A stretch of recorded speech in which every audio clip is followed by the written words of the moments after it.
Hello friend, Radhe Radhe सभी को। तो कैसे हैं आप सब? आई होप सब अच्छे होंगे, खुश होंगे। तो फ्रेंड, आपका स्वागत है मेरे एक और न्यू ब्लॉग में। तो फ्रेंड, आज की वीडियो में बहुत ही अच्छे टॉपिक पे लेके आई हूँ। आज हम बात करने वाले हैं ऐसी 10 बातों पे जो खुद मैंने अपने अनुभव से सीखी हैं। क्योंकि ये हर लेडीज़ की कहानी है, हर हाउसवाइफ की कहानी है। आप भी खुश नहीं रहते होंगे क्योंकि ये हर किसी के साथ होता है। हर टाइम टेंशन में रहना, बिना बात के रोने का मन करना, और कभी कभी तो ऐसा लगता है कि जैसे हमारे साथ कोई है ही नहीं है, हम बिल्कुल अकेले हैं। तो आज मैं आपके साथ ऐसी 10 बातें शेयर करूंगी जो आपके काम की होने वाली हैं।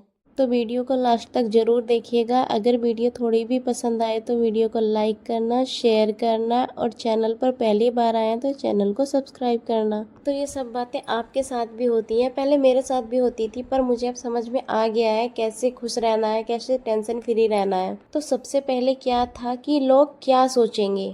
तो पहले क्या होता था कि मैं ये सोचती रहती थी कि लोग क्या सोचेंगे। मैं कुछ भी काम करने जाती थी तो मुझे ऐसा लगता था कि लोग क्या कहेंगे, क्या सोचेंगे। और जैसे कोई पहले कुछ बोल देता था तो कई दिन तक दिमाग में वही टेंशन रहना, वही सब सोच रहा। तो फिर उसके बाद मुझे समझ में आया कि लोग कोई भी किसी के अपने नहीं होते हैं। लोगों का काम है बोलना। अगर हम सही हैं तो हमें सिर्फ अपने बारे में सोचना चाहिए, बाकी सब क्या बोलते हैं उससे हमें कोई फर्क नहीं पड़ना चाहिए। दूसरा पॉइंट क्या है? अपनी खुद की सेहत। पहले मुझे लगता था कि घर परिवार काम सब चीज़ ज़रूरी है, बस मैं ही ज़रूरी नहीं हूँ। और हम लेडीजों के साथ में ना ज़्यादातर यही होता है। हम लोग सोचते हैं कि पहले काम, घर का काम ये सब हो जाए, बाद में अपना हो जाएगा। ये गलती मैं ही नहीं, हर लेडीज़ करती है। देखिए, अगर हम अपना ही ध्यान नहीं रखेंगे, अपना हम खुद सही नहीं रहेंगे, तो हम बाकी सबका क्या ध्यान रख पाएंगे। और ये हमारी जिम्मेदारी है कि हमें खुद का ध्यान रखना चाहिए, क्योंकि जब हम सही होंगे तभी हम सारे परिवार का, सबका ध्यान रख पाएंगे। थर्ड पॉइंट क्या है कि हर रिश्ते को बचाना अब मैं बिल्कुल भी ज़रूरी नहीं समझती। देखिए, जो रिश्ते हमें बार बार दुख तकलीफ देते हैं ना, तो उनसे दूरी बना के रखने में मैं कुछ भी गलत नहीं समझती। देखिए, हर किसी को खुश रखना ये कभी हो ही नहीं सकता है, क्योंकि हम सामने वाले के लिए अपनी जान तक दे देंगे तब भी हम उसको खुश नहीं कर पाएंगे, वो तब भी हमसे कभी खुश नहीं हो पाएगा। तो हम किसी को कभी खुश रख ही नहीं सकते पूरी तरह से, तो इसलिए यह टेंशन लेना छोड़ ही देना चाहिए। अपना 100% दीजिए। अगर कोई खुश होता है तो ठीक है, नहीं तो अपने में खुश रहिए। चौथा पॉइंट है परफेक्ट बनने की कोशिश। और परफेक्ट बनने की कोशिश अब मैंने छोड़ दी है बिल्कुल। परफेक्ट माँ, परफेक्ट बीवी, परफेक्ट बहू, इन सब में परफेक्ट बनने के चक्कर में हम अपने आप को भूल जाते हैं। और खास कर ना लेडीज़ है, हमें उससे अच्छा बनना है, उसकी बहू इतनी अच्छी है, उसकी बीवी अच्छी है, इन सब के चक्कर में ना, इन सब में अच्छा बनने के चक्कर में हम खुद को भूल जाते हैं। और मुझे परफेक्ट नहीं बनना है, मुझे अपने आप को नहीं खोना है, मुझे अपनी लाइफ में खुश रहना है। अपने परिवार के लिए मैं अपनी तरफ से कभी कुछ गलत नहीं करती हूँ, और अपना पूरा 100% देती हूँ। लेकिन अगर किसी को नहीं लगता है तो मैं ज़्यादा इस बारे में नहीं सोचती हूँ कि हाँ मुझे परफेक्ट बनना है। 5 पॉइंट बहुत ज़रूरी है, समय की बचत। पैसा कमाया जा सकता है लेकिन टाइम कभी भी नहीं कमाया जा सकता, वो कभी भी वापस नहीं आता है। पैसा वापस आ सकता है, और जो समय हमारा चला गया ना, वो कभी वापस नहीं आ सकता। और जो मेरा कीमती समय है ना, मैं उन लोगों को देती हूँ, उन चीज़ों पे वेस्ट करती हूँ जो मेरे लिए ज़रूरी है। तो टाइम ना बहुत ज़रूरी है। सब कुछ वापस आ सकता है, ये जो हमारा समय है ना, ये कभी भी वापस नहीं आता। तो जो आपका ये कीमती समय है ना, तो उन लोगों के साथ में बिताओ जो आपको समझते हैं और जो आपके लिए ज़रूरी है। छठा पॉइंट, ना कहना सीख लेना।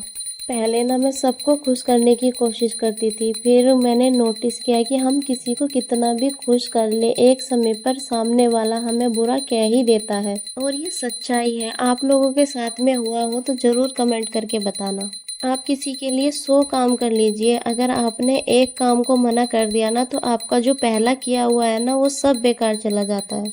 और ये बात समझना बहुत ज़रूरी है कि हर किसी को हर बात के लिए हाँ कहना अपने लिए ही गलत होता है। और इस बात का तो बिल्कुल भी फर्क नहीं पड़ना चाहिए कि सामने वाला मेरे लिए क्या सोचेगा, मैंने ना कर दी तो मुझे क्या बोलेगा, क्या सोचेगा। अगर हमें सही लगता है तो हाँ करेंगे, नहीं लगता है तो ना करना है। सातवां पॉइंट, जो हम मिस करते हैं अपनी जिम्मेदारियों के चलते। अब ना मैं अपने परिवार के साथ छोटी छोटी चीज़ें खुशी के साथ शेयर करती हूँ, चाहे वो बैठ के एक कप चाय ही पीना क्यों ना हो। जब हम बैठ के चाय पीते हैं अपने पति के साथ में, बच्चे के साथ में, तो मैं उस पल को बहुत अच्छे से एंजॉय करती हूँ। वो एक छोटी सी अलग ही खुशी होती है जब हम सबके साथ में बैठते हैं तो मेरा भी एक छोटा बच्चा है, पति है, तो मैं ना इन सब में अपने परिवार में ही ज़्यादा खुश रहना पसंद करती हूँ। और कोई कुछ भी सोचे तो कोई फ़र्क नहीं पड़ता है, लेकिन मैं यही कहती हूँ कि अपने परिवार के साथ में छोटी सी खुशी, छोटी सी चीज़ भी सेलिब्रेशन करो और खुश रहो और मस्त रहो। 8वां पॉइंट है, किसी से भी अपनी तुलना मत करो। ये बहुत छोटी चीज़ है लेकिन बहुत ज़रूरी है। देखिए, हर किसी की लाइफ ना अलग अलग होती है, तो मैंने बहुत सारों को देखा है, ऐसे आप लोगों के साथ भी हुआ होगा। जैसे किसी के घर नई गाड़ी आती है, कोई नया घर बनवाता है, कोई नए कपड़े पहनना है, कोई मतलब ऐसे रहता है, वो ऐसे रहता है, तो ये ना हो ही जाता है। हम हर किसी से अपनी तुलना करते हैं और हमें ऐसा लगता है कि उसकी लाइफ कितनी अच्छी चल रही है, वो कितना एंजॉय कर रहा है, और एक हम हैं जो घर में पड़े हैं। ज्यादातर ये हर लेडीजों के साथ में होता है। अगर आप ये देखोगे ना कि हर घर की कहानी अलग है, हर घर का काम अलग है, तो हर किसी का बजट अलग है। जो उनका बजट है वो हमारा नहीं है, तो हम हर किसी से अपनी तुलना क्यों करें। अपना बजट भी होता है तो हमसे किसी की तुलना नहीं हो पाएगी कि लोग ऐसे हैं तो हमें भी ऐसे ही करना है। करना भी क्यों है, हमें जो आपके पास है उसी में खुश रहना सीखिए। अगर आपको अपनी लाइफ में एंजॉय करना है ना, तो जो आपके पास है, जो भगवान ने आपको दिया है, उसी चीज में खुशी ढूंढिए, उसी में खुश रहना सीखिए। और जिस दिन आप ये समझ जाओगे ना कि जो मेरे पास है वो बहुत कीमती है, तो सच बता रही हूँ, उस दिन आप बहुत खुश और टेंशन फ्री रहना सीख जाओगे। 9वां पॉइंट है कि गलतियां करना ना बहुत नॉर्मल पॉइंट है। पहले क्या होता था, मुझसे कोई गलती हो जाती थी ना तो मैं बहुत सोचती रहती थी, अब मतलब हर टाइम सोचती रहती थी और अपने आप को कोसती रहती थी। फिर मुझे समझ में आया कि गलतियां ना हमें बेहतर बनाती हैं। एक बार गलती हो जाती है ना तो उसे रिपीट मत कीजिए। गलती हो गई वो एक नॉर्मल चीज़ है, हर किसी से हो जाती है, लेकिन हमें ये समझना चाहिए कि जो हमने गलती की है आगे से हम ना करें, और मतलब जो गलती हो गई उससे कुछ सीखिए, आगे से ऐसा ना हो। 10वां पॉइंट है, बहुत ही जरूरी है, बहुत अहम पॉइंट है, खुद से प्यार करना। देखिए, जब हम खुद से प्यार नहीं करेंगे, खुद अपनी इज्जत नहीं करेंगे, तो हमारा सामने वाला, दुनिया, समाज, परिवार हमारी कोई इज्जत नहीं करेगा। जब तक हम खुद को ही जरूरी नहीं समझते हैं, खुद को ही सबसे पीछे रखते हैं, पहले परिवार फिर हम, पहले बच्चे फिर हम, तो ऐसे ना लोग हमें ही पीछे करते हैं। जब तक हम खुद अपनी इज्जत नहीं करेंगे तो कोई हमारी इज्जत नहीं करेगा। और यही सच्चाई है आज की दुनिया की। इसलिए अपने लिए टाइम निकालना, अपने लिए कुछ सीखना, अपने लिए कुछ करना, खुद को इज्जत देना बहुत ज़रूरी है। और मैं यही कहती हूँ कि ये हमारा स्वार्थ नहीं है, बल्कि हमारी ज़रूरत है। और मुझे ये समझ में आ गया है कि मैं जैसी हूँ मैं उसमें खुश हूँ, मुझे कहीं परफेक्ट नहीं बनना है। तो मतलब जैसे है वैसे ही खुश रहिए। तो आज की ब्लॉग को यहीं एंड करते हैं। चलिए मिलते हैं नेक्स्ट